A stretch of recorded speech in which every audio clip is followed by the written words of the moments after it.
In today's video, we have 3 viewer questions that we're going to answer. We're going to talk about being retired for a couple of weeks and already panicking a little bit about living on a fixed income. Also on the agenda today, we've got a question about investing in company stock. And if the majority of your 401k is in company stock, are you in trouble? We're going to answer that question, and then we'll wrap things up today with a question from someone who's spent 40 years saving and investing, about to retire, and just having trouble mentally, emotionally, turning that spigot the other direction and starting to use all of that money that's been saved for so long. It's a more common problem than you think. We're going to talk about all 3 of these things on today's episode.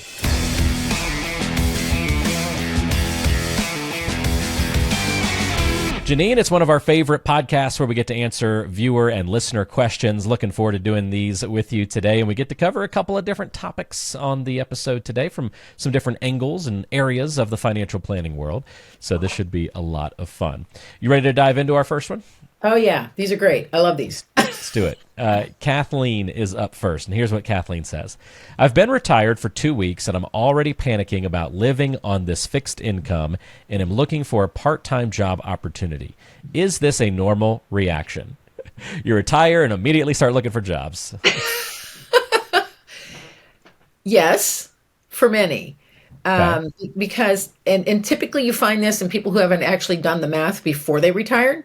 They haven't really sat down to look at what are my numbers? What does it cost me to live? How am I going to continue that lifestyle, if I can continue that lifestyle? So a lot of people will get into retirement because they haven't really studied the numbers, and they get into retirement and go, okay, wait a minute, this is a little more expensive than I thought it was going to be, and now maybe I should be finding a part-time job. So a couple questions, because this is really just a small piece of probably what the whole problem is. How old are you? You know, what's your genetics for longevity, if you will. You know, what's your health? What's your involvement? What is, do you have outside hobbies? Are you going traveling to see grandkids? What are all those things? Because obviously, most people are finding, I mean, that's why we named the podcast what we did, Rockin' Retirement, because people tend to get very busy in retirement with other things. And you're still spending money. I mean, depending on what that looks like, are you pulling Social Security? Are you married? Divorced, what the situation is, there are a lot of other numbers we need to look at. It is normal for people to feel in the first 6 months to a year like I need a place to hang my hat because I'm used to going to work. Yeah. So that's a different feeling. So if you're young and healthy and you want to stay involved, maybe part-time work is a good thing for you, because staying engaged is really important for mental health. Yeah. And then it does give you extra spendable cash.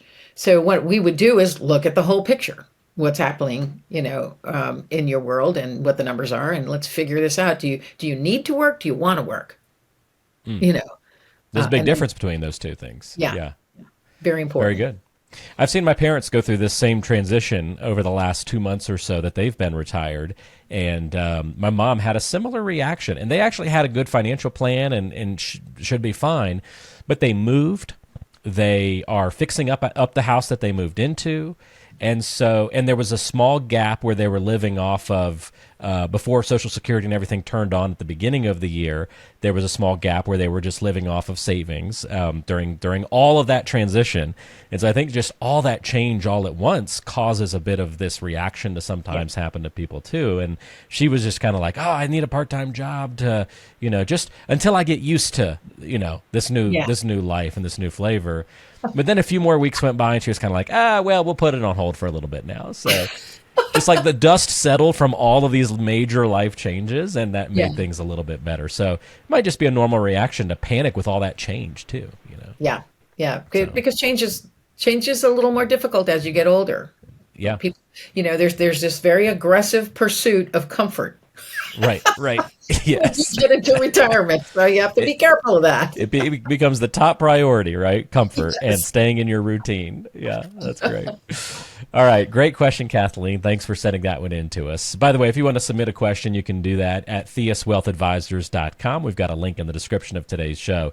Just use the website to submit your questions. All right, Erica is up next. We shift gears a little bit. Erica says, I'm a big believer in my current company's future, so the majority of my 401k is invested in company stock. I understand that I'm not diversified, but Isn't that okay since I know the company so well? Logical question, Janine. Well, so, and believe it or not, I've heard that many times. And here's the question I usually respond with to that question is, are you sitting in the boardroom? Hmm. Can you control retained earnings? If the, or not retained earnings, just earnings, your earnings report. If you miss your earnings reports, the analysts will downgrade your stock. So you'll lose money if the company, stock price goes down. To have all of your money in the company stock is very risky. And it could be a great company. There are several defense contractor companies. I had a client that had half her retirement was pretty considerable in the one company. I'm like, the reason you're doing that, the reason the company's doing so well is all the contracts. Well, wait, that's taxpayer money being paid to the defense contractor. It's a guaranteed profit. So, in that instance, okay, that might work for you. But when you start drawing income, how are you going to do that? Because you're going to have to sell shares. So you have to have some balance to how this is all structured. What I tell people is you're not sitting in the boardroom. You aren't controlling this company. And the perfect example I have, and I'll say the story real quick, is someone came to me that owned a lot of stock in Under Armour. Great company. You can never own too Okay. much of Under Armour to wear. Yeah. Love that. Love their stuff. Pretty sure. I think the shirt I have underneath of this one, it might be Under Armour. Yeah. Yeah. But this was several years ago, and she had all of her 401k in that stock. Well, the stock price, and she was 42, wanted to retire at 47. The stock price went from $93 a share to 14. She's not retiring at 47. Yeah. A So dramatic yeah, difference. Yeah. very dramatic. And so there is such a risk. I mean, people don't remember Enron. Enron went poof. Not Cisco. There were several during the dot-com bubble that went poof. And you Yeah. had all this, all these shares that just went poof. So But you make a don't, good point. It doesn't have to be a situation where the company goes out of business to dramatically hurt you. It could that's right. just be a stock price adjustment that has a major impact on your financial future. Right. I mean, and there are so many. Fannie Mae is another example. There was a woman that had $2 million in her portfolio in Fannie Mae stock, 65 years old, about to retire. And what happened to Fannie Mae? Went to Another, like 30 cents a share. yeah, another And her poof, two, basically. Yeah. yeah, another poof. Her 2 million went to 20,000. You're working wherever you're going to be working for a little longer if that happens to your retirement. So don't, even though you might love the company, don't let the company dictate your retirement. Yeah. And if you're getting, I guess, this maybe gets away from the question a little bit, but just one last thought here. If you're getting stock options or there's a benefit to your payment being, part of your compensation being getting company stock, that's great. That's not necessarily a bad thing, Right. but start diversifying it quickly, as time goes on. That's Yeah. sort of the moral of the story. Yeah. So you need a really objective look at how much of it should you retain or can you Yeah. retain, and then diversify the rest. Good points. All right, up next, and our final question in today's episode is from Sherry. Sherry says, I've spent 40 years saving and investing, and now that I'm about to retire, I can't even comprehend the notion of turning things in the other direction and taking money out of savings instead of putting money in. I know this is something that people do all the time, so why is it terrifying me so much? Because most people have a 40 or 50-year history of working. And so there's been a steady income, or even if you stayed home to raise kids and then you go back to work, you've got this history of working. So there's an income coming in. Now you have to turn that savings into income. That's a completely different problem than being in the accumulation mode. I mean, that's something we specialize in, is income solutions, income retirement, retirement income solutions. But because it's a different mindset. And from a lot of people feel guilty about using their own money. And there are occasions when I've had to basically give somebody permission. It only happens once. You do have Yeah. permission to spend your money. So how should you do that? How should the portfolio be built so that you don't have to worry about excessive withdrawals? And that's another conversation is, what's a realistic expectation for return? How does the portfolio work? How do you provide income? So that's a multi-level conversation. We do it all the time.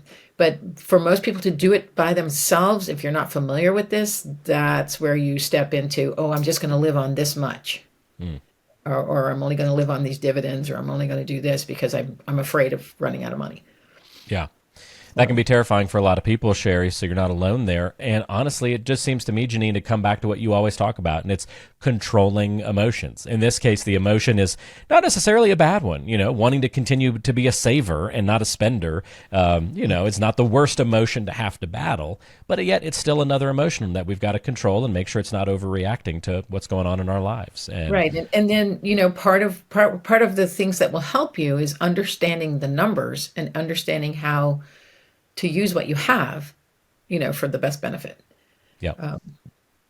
Great point. So, good questions all the way around today. Covered a lot of different topics. And I think these are all just great illustrators of how people get started in the financial planning process. It often starts with just a simple question like what you've heard on today's episode. So if you have a similar question, you want to talk it out one-on-one with Janine, don't hesitate to reach out. You can do that at theuswealthadvisors.com, book a time on the website, or you can call 443-718-6311. All that contact info is in the description of today's show, so you can find it easily. Janine, thanks for your help and your guidance on the show today. We'll talk to you soon. Thanks so much, Walt. Talk to you. All right. If you're watching on YouTube, don't forget to like and subscribe this video, and so you can receive notifications of future videos. Appreciate it, and it helps the channel. And whatever podcasting app you might be listening on as well, don't forget to subscribe there so you don't ever miss an episode. We'll talk to you next time right back here on Rockin' Retirement.